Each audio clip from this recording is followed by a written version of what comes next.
Bonjour à tous. Comme promis, je vous fais le unboxing de Little Box of Crochet.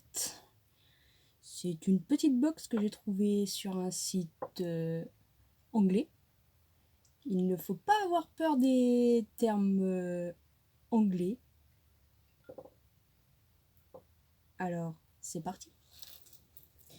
Déjà, la boîte, assez sympathique. Un carton assez rigide. Très finement décoré. J'adore vraiment. Alors, voyons voir.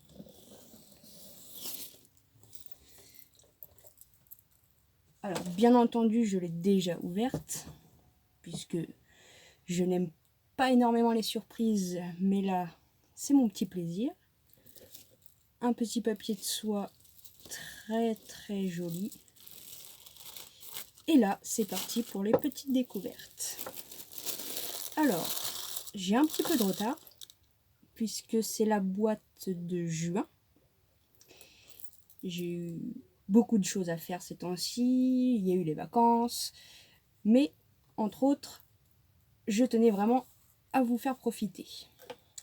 Le petit livret, très robuste, un petit papier cartonné où les photos sont magnifiques, vraiment, où on a toutes les petites explications de la boîte, la créatrice de la boîte.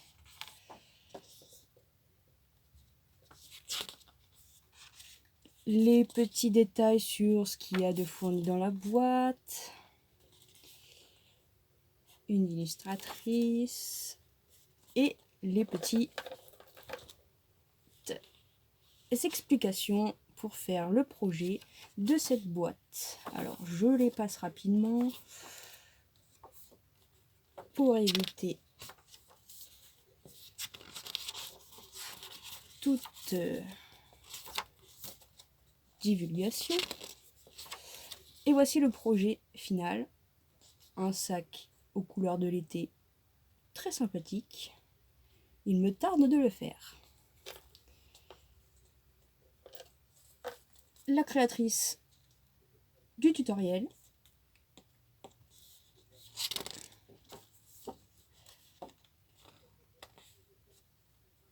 Et voilà. Ça, c'est pour la partie du petit livre. Ensuite, nous avons plein de petites choses. Des crochets qui sont en bambou. Enfin, des crochets, non, un seul crochet, pardonnez-moi, qui sera utile pour la réalisation du projet. Rien qu'à voir déjà dans l'emballage, le crochet est magnifique. Allons jusqu'au bout.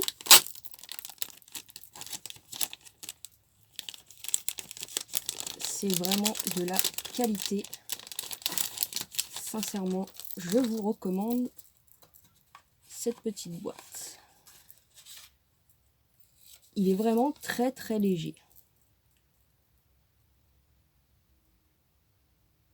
Et vraiment très agréable.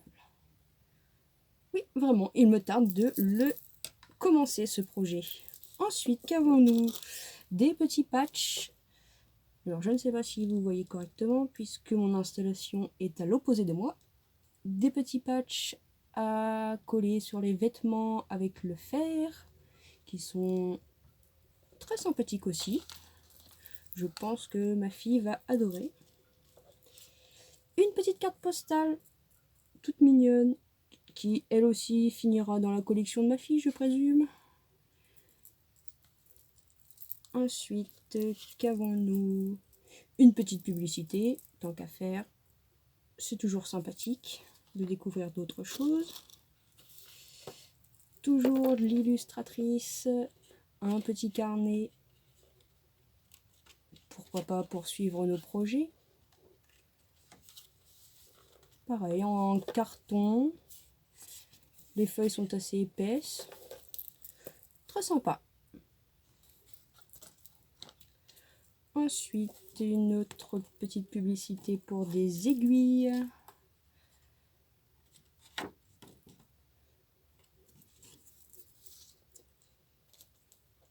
Alors j'ai enlevé l'emballage puisque ma fille a joué avec. Une petite boîte que vous connaissez certainement. Oui, ma fille a joué avec. Une petite aiguille à bourron, très utile pour entrer les fils. La précédente boîte, je l'ai gardée pour faire mes petits amigurumi. Une petite boîte bien sympathique. Qu'avons-nous encore?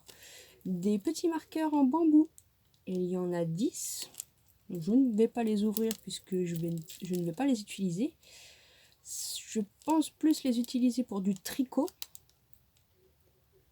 Ce n'est pas encore dans mes projets très récents, mais je pense que d'ici cet hiver, je vais les utiliser pour préparer l'hiver de mes filles. Et encore une petite surprise et que j'adore énormément, ce sont des petits marqueurs faits main également. Alors je ne sais pas si vous voyez correctement, je présume que c'est fait en pâte Fimo. Je n'ai pas eu le temps de lire toutes les explications. Vous avez donc le petit truc, le petit explicatif et là où on peut les trouver. Il y en a 4, c'est toujours utile. Et nous avons les pelotes qui vont nous servir à réaliser ce petit projet. Je ne connais pas du tout cette laine. Yarns and Colors. Il y a 50 grammes, je présume. Oui, 50 grammes, tout à fait. 75 mètres, que du coton pour un projet de sac été super classe. Et comme vous pouvez voir, les couleurs sont assez sympathiques. Un orange bien flashy qui va bien se marier avec un girly pink. Ah, ma couleur préférée, le rouge, ici appelé Pepper. Encore un orange et un vert bien flashy appelé Pesto. Alors, je n'ai pas encore essayé, je n'ai pas testé, etc. Je reviendrai vers vous une fois que le projet sera terminé pour vous donner mes petites impressions.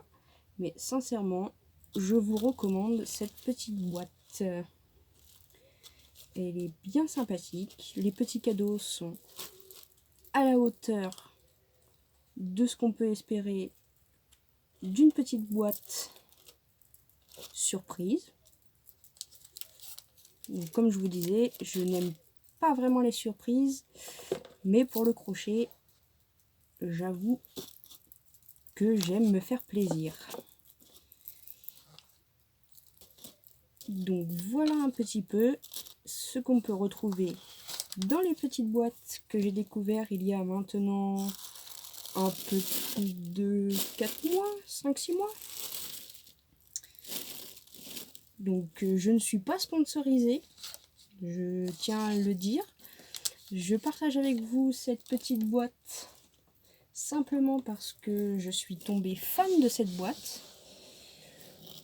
Alors c'est vraiment pour des personnes qui font du crochet et qui sont à l'aise avec les termes anglais. Je ne parle pas des termes américains mais des termes anglais. Vous avez aussi de la même créatrice, c'est une boîte pour le tricot. C'est le même principe, Little Box of Knitting pour cette fois-ci.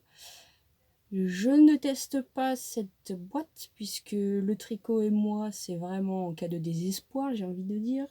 Je ne suis pas réticente mais je préfère largement le crochet. Et normalement la prochaine boîte je devrais la recevoir d'ici début septembre si je ne me trompe pas.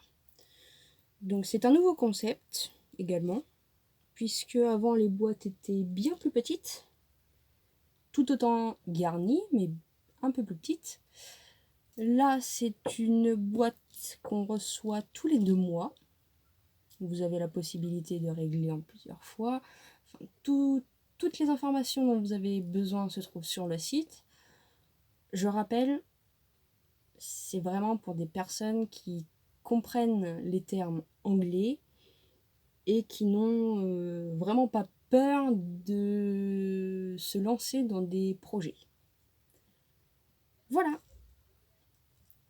Dans une prochaine vidéo, on se retrouvera pour, pourquoi pas, l'avancée de ce projet. Et si je me sens un peu plus à l'aise, puisque c'est ma première vidéo, nous ferons des petits tutos. Mais ça, c'est à voir. Merci à tous d'avoir suivi cette vidéo. Désolée pour mon ton, je suis un petit peu stressée de cette première vidéo. Et je vous dis à bientôt.